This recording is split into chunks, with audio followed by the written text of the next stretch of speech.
እንግዲህ የነ ሩታ ቤተሰቦች ዛሬ መጥተዋል። ተገናኝተዋል ባይሆንብኝ ካንቺ ጋር ነው የሚያምርብኝ ሌላ እስከ ዛሬ አልጋ ባልጋ አይደለም። ቢመጡ ኑሮ ብዙ ፈተናዎች አሉ። ፍች ደረጃ ባልደረሱ ችግሮች አሉ። ችግሮች ማለት ሰላም ሰላም እግዚአብሔር ይመስገን። አሜን። ከአብርሽ አባት ጋር ሆነው እንደ አዋቂ እንደ ትልልቅ ሰው አቅርበዋቸው አገናኝቷቸው ነው። ሰላም የሚሰጥ እግዚአብሔር ነው። ሰላም ነን። በጣም ደስ ይላል። ያለን እንግዲህ ልጆቻችን በያሉበት ቦታ ያሉበት እነሱን ከማሰብ ስለሱ ደህንነት ከማሰብ ለእነሱ ከመጸለይ የተሻለ ነገር እንዲገጥማቸው በጥሩ ሁኔታ እንዲኖሩ ኑሯቸው የተሳካ እንዲሆን የተባረከ እንዲሆን ከመጸለይ በስተቀር ወደ ኋላ ያለው ነገር የለም። አሁንም እንጸልይላቸዋለን። እግዚአብሔር ይመስገን። ጥሩ እንዲህ መገናኛችን ታላቅ ነገር መምጣትሽ በጣም ደስ ብሎኛል። ብቻሽን ተነጥለሽ መምጣትሽ እሱ እዛ አንቺ እዚህ መምጣትሽ በዚህ ደረጃ በዚህ ሁኔታ ላይ እያለሽ ትንሽ ትዳር ከባድ ነው። ትዳር ትልቅ ነገር ነው።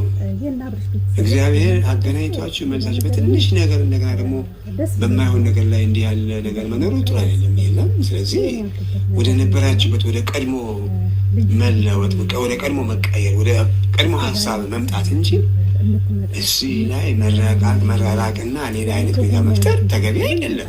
ትዳር ተራራም ሸለቆም ነው፣ ሜዳ ዳገትም ነው። ስለዚህ ሁሉ ጊዜ አልጋ በአልጋ አይደለም። መቼም ቤተሰብ የፈለገ ቢጋጭም ምን ቢልም መቼም ጣት ተቆርጣ ትጣልም አይደለም የሚባለው። እና ምን ለማለት ፈልጌ ነው፣ በመምጣታቸው በጣም ጥሩ ነው፣ መልካም ነው። ይሄም እንዳለ ሆኖ ግን እስከ ዛሬ የት ነበሩ? ልጅቱ እንደዛ ስትሆን እንደዛ ስታነባ ብዙ ነገር ሲፈጥርባት ብዙ ነገር ስትሆን እርግጥ ልቦናችንን ስራ መሆኑን እያወቅን ግን ደግሞ እንደ ተመልካች ደግሞ የመሰለን መናገር ያው መብት ስላለን ብዬ ነው፣ ያው ሚዲያ እስከሆነ ድረስ እና የት ነበሩ? ምን ለማለት ፈልጌ ነው፣ እንደዛ ስታለቅስ አብርሽ ከሌላ ሴት ጋር እንደዛ ሲሆን እነዚህ ሰዎች ትልልቅ ሰዎች ናቸው አይደል እንዴ? ትልልቅ ሰዎች ናቸው።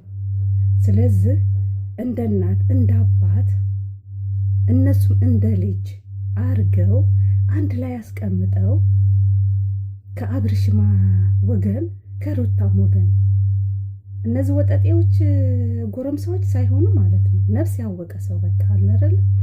እነሱ ሁለቱን አንድ ላይ አርገው አነጋግሯቸው በነበረ ይሄ ሁሉ ባልተፈጠረ ኑሮ፣ ይሄ ሁሉ ነገር ባልተከሰተ ኑሮ አሁን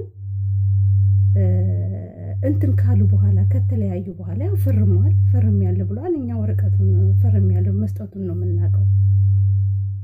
እና እዚህ ደረጃ እስከሚደርሱ ድረስ የት ነበሩ? እስከ ዛሬ የት ነበሩ? ከረፈደ በኋላ መጥተው አሁን እንዴት ነው ይስተካከላል? ምክር ቢመከር ምን ቢመከር የፈሰሰ ውሃ ተመልሶ አይታፈስም አይደል እንዴ? በቃ ይሄ ልጅ እኮ መንገሩን እንትን ብሏል። ግን እስከ ዛሬ እናንተ የት ነበራችሁ ነው እኔ ጥያቄ ይሄ ነው። በቃ እውነት ለልጆቻችሁ ትዳር ለልጆቹ በቃ ለሩታም ሆነ ለአብርሽም የሩታ አባትም ቢሆንም የሩታ እናትም ብትሆንም እስከ ዛሬ የት ነበራችሁ ነው እኔ ጥያቄ። እስከ ዛሬ የት ነበራችሁ ነው? ለምን አብራችሁ እሷንም እሱንም አንቺ ትባሽ ብላችሁ ማስታረቅ የነበረባችሁ የእናንተ ግዴታ ነው። እነዚህ ልጆች ናቸው። ትዳርን ምንም ነገር ሳያውቁ ነው ዘው ያሉበት። በእነሱም አይፈረድም ዘለው ስላልጠገቡ። እርግጥ በአሁን ጊዜ እንኳ ልጅ የለም ቢሆንም ግን ዘለው አልጠገቡም። አለርሚያቸው ብርን መቁጠር ለመዱ፣ መዝናናትን ለመዱ። ከቤተሰብ ስር ወጡ። እኔ የኔ አመለካከት ነው፣ የሌላውን አመለካከት አይመለከተኝም እኔ እና አሁን ምን ለማለት ስለፈለኩ ነው የሩታ አባት እስከ ዛሬ እውነትም ለልጆ የምታስቡ ቢሆን ኑሮ ልጆ ባላለቀሰች ኑሮ ባላዘነች ኑሮ ከሩታ አባት ጋር ሆናችሁ አብራችሁ አንድ ጠረጴዛ ዙሪያ ላይ እሱን ማቅረባችሁ ችግራችሁ ምንድን ነው? መፍትሄውን እኛ እንፈልግ ብላችሁ አገናኝታችሁ መጠየቅ የነበረባችሁ እናንተ ናችሁ። ጎረምሳዎች ሳይሆኑ ወጠጤዎች ሳይሆኑ እነዛ አለያዩአቸው እንጂ አላገናኟቸውም። ዛሬ ከሩታ ጋር ይሆናሉ፣ ነገ ከሌላ ሰው ጋር ይሆናሉ። አሁን ከረፈደ በኋላ ብትመጡ ምንም ማድረግ አትችሉም። ለምን? ይሄ ልጅ እያየነው ነው የሚያደርገውን ነገር። እኔ ለነገሩ በእነሱ ላይ አልሰራም ብዬ ነበር። በጣም ነው ያስጠሉኝ። በጣም ሲበዛ በጣም ነው የሚያስጠላው። የሚያመጡት ትምህርት ጥሩ ትምህርት ስላልሆነ እውነት እኔ የእነሱ ትምህርት እኔ ትምህርት መስሎም አይታየኝም። እውነት የሆነ መጥፎ ነገር ነው የሚያስተምሩት፣ ለትውልዱ መጥፎ ነገር ነው የሚያስተምሩት። እኔ ሰው እንዴት እንደሚወዳቸው እንዴት እንደሚያደንቃቸው አላውቅም። እርግጥ በፊት ላይ በጣም ጥሩ ነበር ፍቅራቸው፣ በጣም አስተማሪ ነው ብሎ ነው የሁሉ ህዝብ የተከተላቸው። ግን አሁን ላይ የሚመጣው ነገር ሁሉ ራሱ ሩታ አሁን የለቀቀችው ፎቶ እውነት አሁን ይሄ ፎቶ ያስደስታል? በእኛ ይፈቀዳል? በእስልምና በክርስትና ሃይማኖትም ይፈቀዳልን? እስቲ እናንተ ፈረዱ። እኔ አይፈቀድም ነው የምለው። እውነት አይፈቀድም። ሌሽ ለምን እንደዚህ ይደረጋል? ሴት ልጅ ሆዷ እንደዚህ ገልጣ መነሳት ምኑ ነው የሚያስደስተው? እኔ በቲክቶክ ላይ እያየሁ ነበር። ምኑ ነው የሚያስደስታችሁ? ነውር ነው በእውነት። ይሄ ባህላችንም አይደለም እንዴ? እናትና አባቶቻችን እንደዛ አድርገዋል። እናቶቻችን ተውት፣ አባቶቻችን አልኩኝ፣ እናቶቻችን እንደዛ አድርገዋል። ተው እናቶቻችንን እኛ አድርገናል።